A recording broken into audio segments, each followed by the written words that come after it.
সংগ্রামী সাথী বন্ধুগণ, আপনারা নিশ্চয়ই অবগত আছেন এই পিলখানায় বিডিআর বিদ্রোহের নামে পিলখানা হত্যাকাণ্ড, শাপলা চত্বরে হত্যাকাণ্ড, বৈষম্যবিরোধী আন্দোলন সহ সকল আন্দোলনে শহীদদের স্মরণে বাংলাদেশ জাতীয়তাবাদী ছাত্রদল লালমনিরহাট জেলা শাখার উদ্যোগে শোক র্যালি ও পথসভা অনুষ্ঠিত হয়। লালমনিরহাট জেলা ছাত্রদলের সভাপতি জাহিদ হাসান লিমন এই র্যালির নেতৃত্ব দেন।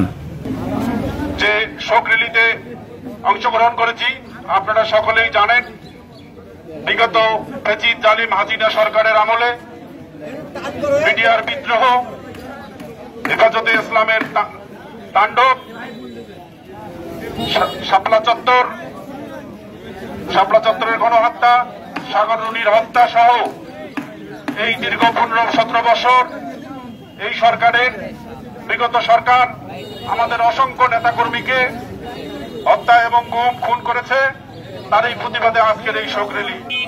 আজকের এই শোক র্যালি থেকে বাংলাদেশ জাতীয়তাবাদী ছাত্রদল লালমনিরহাট জেলা শাখার পক্ষ থেকে বলতে চাই, অতীতের এ সমস্ত নারকীয় হত্যাকাণ্ড, খুন গুম নির্যাতনের সঙ্গে যারা জড়িত ছিল তাদেরকে দ্রুত আইনের আওতায় নিয়ে আসতে হবে। দ্রুত আইনের আওতায় নিয়ে এসে তাদেরকে বিচারের কাঠগড়ায় দাঁড় করাতে হবে। শেখ হাসিনাকে দেশে ফিরিয়ে এনে তার ফাঁসি কার্যকর করে এই সমস্ত হত্যাকাণ্ডের বিচার এবং বদলা নেওয়া হবে, নেওয়ার দাবি জানাচ্ছি। প্রিয় ভাইরা আমার, আমরা একটি স্বাধীন দেশে স্বাধীনভাবে কথা বলতে পারছি, এজন্য যারা এই আন্দোলন সংগ্রামে শাহাদত বরণ করেছেন তাদের সকলের বিদায়ী আত্মার প্রতি মাগফিরাত কামনা করছি।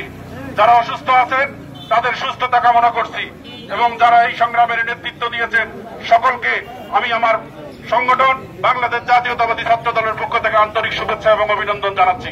প্রিয় ভাইরা আমার,